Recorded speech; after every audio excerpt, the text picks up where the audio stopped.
Baiklah, kami akan mewawancarai Kepala Sekolah SMK Negeri 5 Palembang. Dalam hal ini adalah Bapak Bambang Riyadi SPG MPD. Terima kasih Pak Bambang sudah mau memberikan waktunya untuk kami mewawancarai.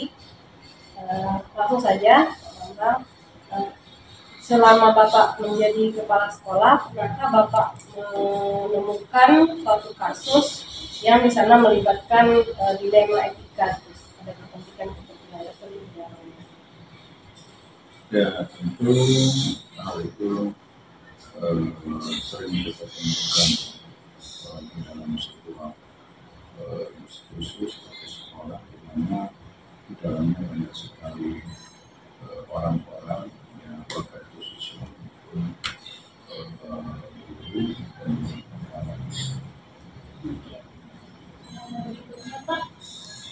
Bapak sebagai pimpinan pernahkah merasakan bagaimana sih mengambil keputusan dan kebijakan ketika dilema itu datang? Seperti apa Pak? Biar ada kebijakan. Ya, kita dalam mengambil keputusan seperti ini kita tidak memandangnya kita minta bukti, ya. Karena yang kita hadapi adalah manusia, apakah itu siswa atau guru atau karyawan. Memang harus kita lakukan beberapa tahap seperti pembinaan dengan tujuan agar yang bersangkutan dapat melakukan atau melaksanakan tugasnya sesuai dengan tupoksinya, dan sepanjang dia masih bisa kembali melaksanakan apa yang kita inginkan, berarti permasalahan juga tidak selesai. Tapi kalau memang tidak bisa mengikuti sesuai dengan aturan yang ada, ya mungkin kita cari, kita minta dia untuk mencari solusi. Itu bukan di sini. Sebagai contoh, ada seorang guru yang mungkin selalu terlambat, atau mungkin dia tidak pernah masuk kelas tepat waktu. Sebenarnya kita masih bisa lakukan pembinaan. Ya, dengan kata lain kita tidak bisa langsung menghukum. Termasuk juga siswa, mungkin siswa ada siswa yang sering terlambat, bisa jadi dia memang kondisi situasi yang membuat dia harus terlambat. Beda dengan anak yang memang sering terlambat karena tidak disebabkan oleh hal yang bisa diulang. Maksudnya begini, mungkin ada anak yang sedang terlambat karena memang dia harus membantu orang lain. Bantuan yang hanya seorang ibu atau orang itu, anggap saja ayahnya sudah tidak ada, sehingga dia harus membantu ibunya terlebih dahulu untuk mencari nafkah sehingga dia terlambat. Nah, justru ini kita harus jadikan sebagai motivasi untuk kawan-kawan yang lain. Jika kita melihat kita melakukan seperti ini, kita langsung keluarkan anak-anak dari kita. Makanya saya bilang tadi, kita tidak bisa melihat masalah ini dengan kacamata hitam dan putih. Ada kebijakan-kebijakan yang bisa kita kedepankan. Ya.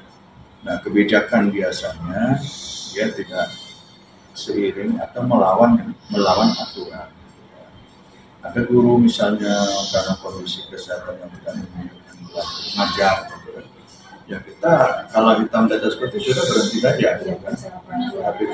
Tapi kan kita ada kebijakan dengan catatan tugas yang harus dilaksanakan itu bisa dilaksanakan, bisa terjadi, katakan saja dia harus mengajar proses belajar mengajar dengan mata pelajaran yang dia ambil itu bisa berjalan, apakah dengan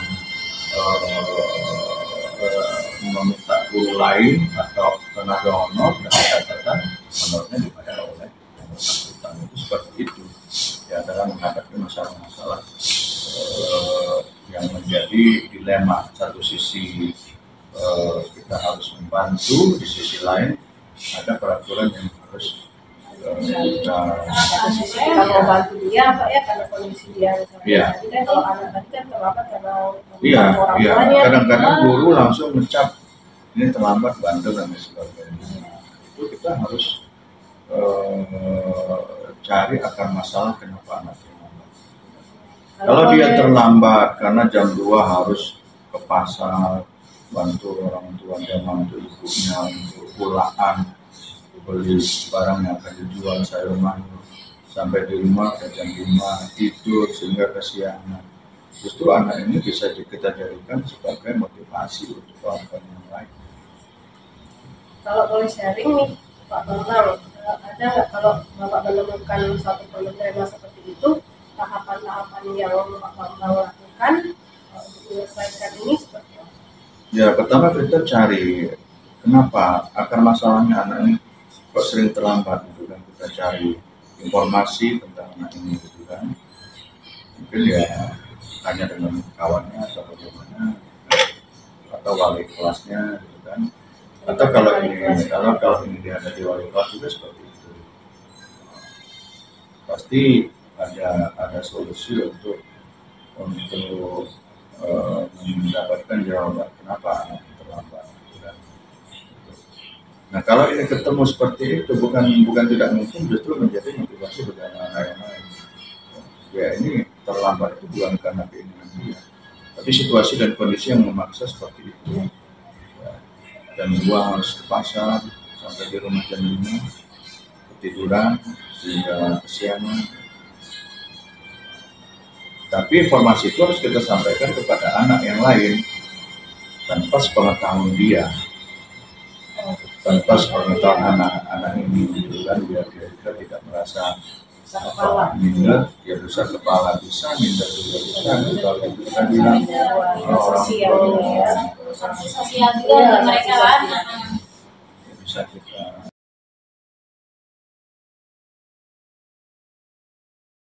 Waalaikumsalam. Perkenalkan, kami dari CPP Angkatan 10, saya Lestari Hidayati, rekan saya Yana Fianti, kami dari SMK Negeri 5 Palembang. Ya. Kepada Pak Edi, mohon perkenalkan diri terlebih dahulu. Baik, saya perkenalkan diri. Saya Edi Darmansa, sekarang itu dipercaya menjabat sebagai Kepala SMK Negeri 1 Indralaya Selatan. Kebetulan kalau mapel itu mapel mata pelajaran kimia. Ya, terima kasih Pak Edi sudah mau kami wawancarai. Baiklah, kami akan langsung masuk ke sesi tanya jawab ya Pak Edi ya. Oke, boleh. Selama menjadi kepala sekolah nih Pak Edi, pernah nggak menemukan permasalahan-permasalahan di dalam memimpin sebuah institusi? Oke, pinjamannya di koperasi hampir 600 juta. Dan semua guru tidak bayar kalau dia tidak bayar. Nah itu, jalan-jalan saya ikuti kan. Nah akhirnya di kosan saya, sudah 3 bulan saya berjalan, hampir tiap hari dia datang. Rumah tangganya berantakan. Kadang-kadang sekedar makan pun dia numpang. Karena tidak ada tempat makan kan. Nah sudah deket, saya ada kunjungan ke Lampung, saya ajak kemana-mana, akhirnya saya deket, saya panggil. Pak Mei namanya kan, Pak Mei, Bapak sekarang ini adalah orang terdekat saya. Kemana-mana Bapak ini. Dan memang Bapak tahu dak, Bapak ini ada masalah besar yang bisa membantu saya. Apa Pak? Dia bilang, Bapak ini ada sangkutan 600 juta di koperasi. Guru yang lain tidak mau bayar sehingga tunggakan ini hampir mencapai 2M. Mandek kan koperasi kita, saya bilang. Nah akhirnya Bapak itu ngomong, jadi gimana Pak Edi? Gini bayang. Bapak membuat perjanjian dengan saya, apa yang Bapak mau tuliskan, itu saya bawa ke rapat, sehingga Bapak itu ada gerakan. Akhirnya apa dia ngomong? Oke Pak Edi, guru itu saking gak karuannya, sertifikasi pun tidak.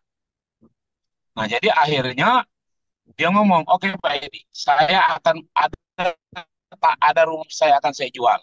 Apabila rumah saya terjual, minimal separuh saya bangsa orang koperasi. Karena saya terus terang Selama ini saya bertentangan dengan seluruh kepala sekolah, dengan Bapak, katanya, ngadap rai pun aku tidak berani. Karena lah dekat tadi kan. Jadi akhirnya dibuktikan. Nah, pada saat dibuktikan itu, disampaikan di rapat, dibuat pernyataan, akhirnya tunggakan dari 2M itu tertinggal hanya tunggakan tidak sampai 500 lagi. Akhirnya sekarang koperasi itu sehat. Itu dilema etika yang terjadi. Iya. Jadi butuh proses. Itu dilema etika, Bu. Itu yang paling menarik. Tantangannya Mm-mm. itu kira-kira yang mungkin terjadi baik dari intern ataupun dari luar ataupun dari kebijakan-kebijakan yang Bapak ambil. Seperti apa Pak tantangannya kira-kira?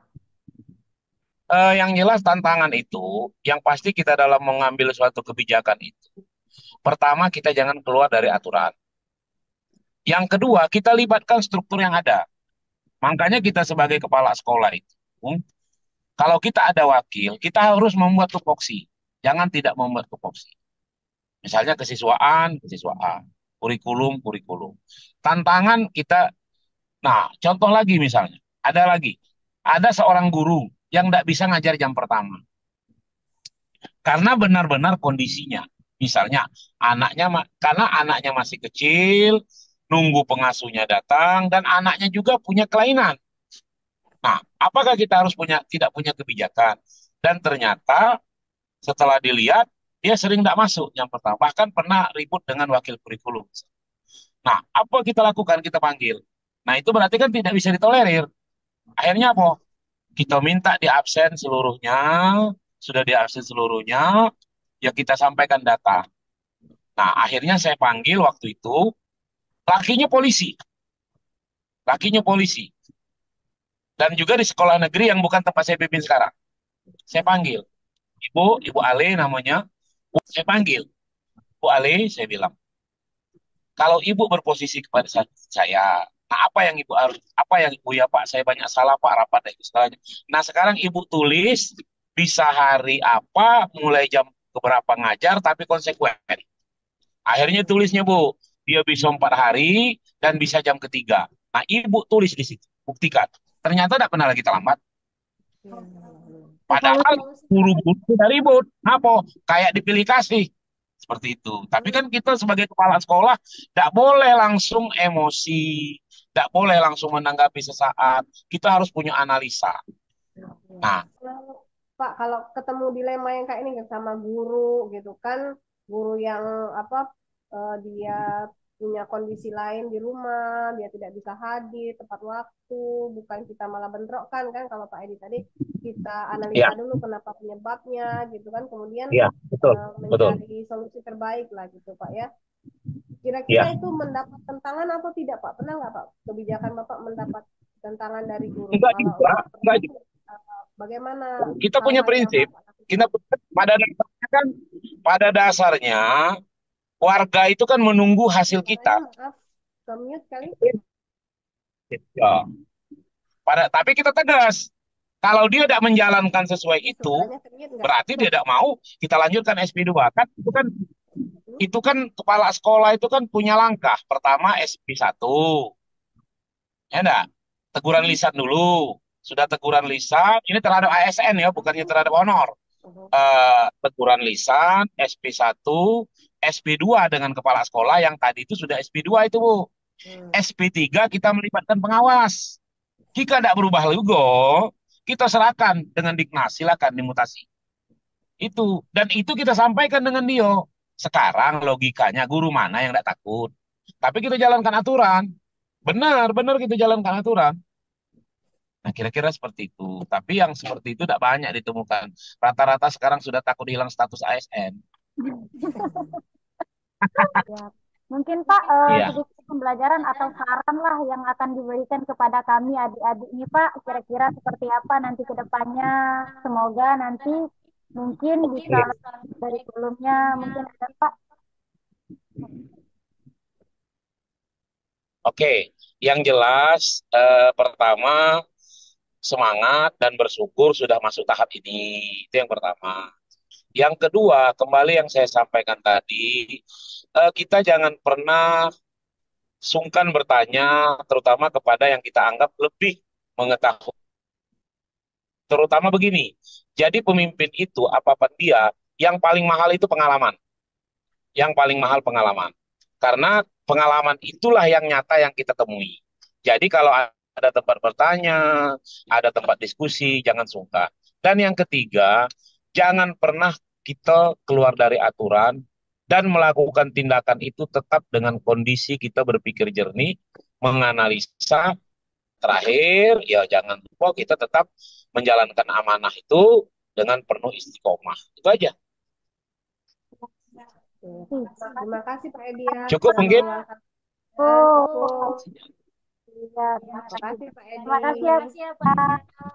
Ya, selamat Terima bertugas. kasih buat lagi.